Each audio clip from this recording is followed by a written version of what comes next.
যে কোনো সম্পর্ক তৈরি করার আগে একটা উদ্দেশ্য থাকা উচিত এবং সেই উদ্দেশ্যটা সৎ উদ্দেশ্য হওয়া উচিত। যদি আপনি কোনো সৎ বা হালাল উদ্দেশ্য নিয়ে কোনো সম্পর্ক গড়ে তোলেন, বন্ধুত্ব বলেন কিংবা দাম্পত্য জীবন বলেন, তখন সেই সম্পর্কর স্থায়িত্ব দীর্ঘদিনের হয়ে থাকে। যদি আপনি কোনো মানুষের সাথে বন্ধুত্ব তৈরি করেন এবং সেখানে আপনি একটা হালাল উদ্দেশ্য নিয়ে তৈরি করেন, তাহলে সেই সম্পর্ক বা সেই বন্ধু আপনারই থাকবে। তবে একটা কথা আছে, বন্ধু শুধুমাত্র আপনারই হবে তখন যখন সেই বন্ধুর আর কোনো বন্ধু থাকবে না। যখন একটা মানুষের অনেক বন্ধু থাকে, তখন এই ক্ষেত্রে আপনাকে মেনে নেওয়া উচিত হয়তোবা আপনি তার বন্ধু কিন্তু সে আপনার বন্ধু না। দাম্পত্য জীবনেও যদি আপনি বিয়ের আগে টাকা পয়সা সম্পত্তি, মেয়ের সৌন্দর্য বা মেয়ের যোগ্যতা, বিশেষ কোনো গুণ অথবা মেয়েটি ভালো একটা চাকরি বা জব করে এমন কোনো বিশেষ বিষয়ের উপরে গুরুত্ব দিয়ে সেই মেয়েকে যদি আপনি বিয়ে করে নেন, তবে সেই মানুষটির প্রতি আপনার মায়া মহব্বত তৈরি হবে না। যদি দীর্ঘদিনে সেটা সম্ভব হয়, তবে সেটা খুব দ্রুত আবার কেটেও যাবে। কারণ কোনো উদ্দেশ্যকে কেন্দ্র করে বিয়ে করলে সেখানে মায়া মহব্বত তৈরি হয় না, সেই উদ্দেশ্যকে আপনি ভালোবেসেছেন।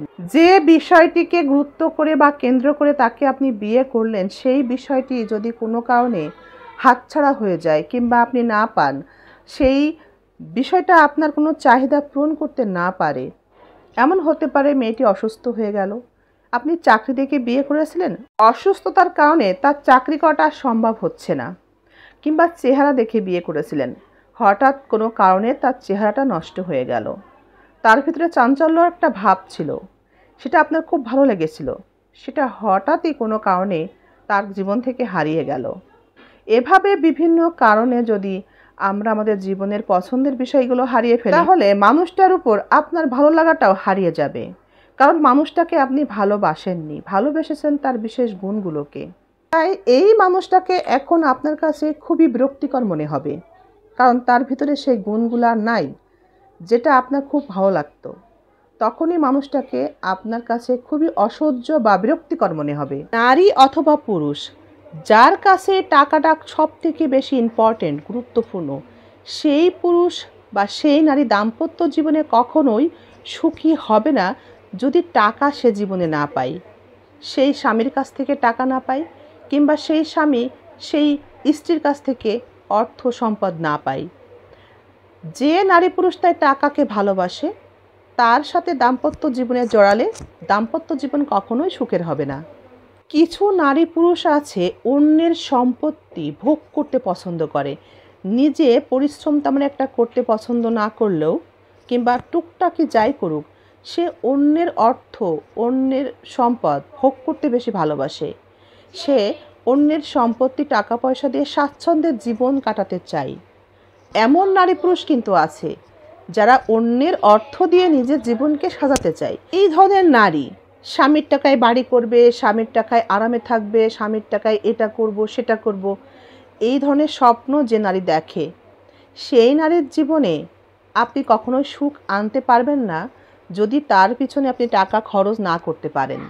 আবার সেই পুরুষও সুখী হবে না যদি স্ত্রীর কাছে খুব বেশি তার চাহিদা থাকে, চাওয়া থাকে, স্ত্রীকে সচ্ছল অবস্থায় দেখতে চায়, অর্থপূর্ণ একটা নারীকে সে দেখতে চায়। এমন পুরুষ যদি থাকে কারো জীবনে, তাহলে সেই নারীও সেই পুরুষকে কখনোই সুখী করতে পারবে না যদি তার উপার্জনের সমস্ত অর্থকড়ি দিয়ে সেই পুরুষকে সুখী করতে না পারে। অর্থাৎ তার উপার্জনের সমস্তটাই তার স্বামীর হাতে তুলে দিতে হবে। যদি বিয়ের পর কোনো কারণে সেই নারী ব্যর্থ হয়, স্বামীর হাতে অর্থ তুলে দিতে কিংবা না দেয়, কিংবা চাকরি করতে পারলো না, এমন কিছু হয়, তাহলে সেই নারী কখনোই ওই স্বামীর সংসারে সুখ পাবে না, ওই স্বামী কখনোই ওই স্ত্রীকে ভালোবাসবে না। তবে রিয়ার আছে, ব্যতিক্রম থাকবে দু একটা, ম্যাক্সিমামই এটাই হয়। ওই নারী ওই সংসারে অশান্তিতে থাকে, ওই স্বামী কখনোই ভালো মুখ তার সাথে আর দেয় না, ভালো ব্যবহার দেয় না। অর্থাৎ দাম্পত্য জীবনে যদি টাকাকে বেশি গুরুত্ব দেন, সে নারী হোক আর পুরুষই হোক, টাকাকে যদি গুরুত্ব দেন, নিজে পরিশ্রম করে নিজের টাকার গুরুত্ব না দিয়ে অন্যের টাকার উপরে বেশি লোভ থাকে, গুরুত্ব দেয় যে নারী বা যে পুরুষ, লোভী যে নারী, যে পুরুষ, অন্যের টাকা বা সম্পদের উপরে যাদের লোভ বেশি, তারা কখনোই দাম্পত্য জীবনে সুখী হয় না। এই সংসারে যদি কোনো নারী এমন থাকে, তাকে আপনি 10 লক্ষ 15 লক্ষ মাসে মাসে টাকা দেবেন তার হাত খরচের জন্যে, সংসার খরচের জন্যে, তারপরও আপনার কাছে সে চাইতে থাকবে, আপনার কাছে তার দাবি থাকবে।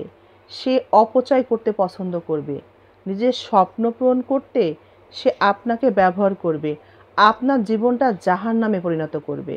আপনি উপার্জন করতে করতে, পরিশ্রম করতে করতে, খাটতে খাটতে মরে যাবেন, তবু এই স্ত্রীকে আপনি সুখী করতে পারবেন না।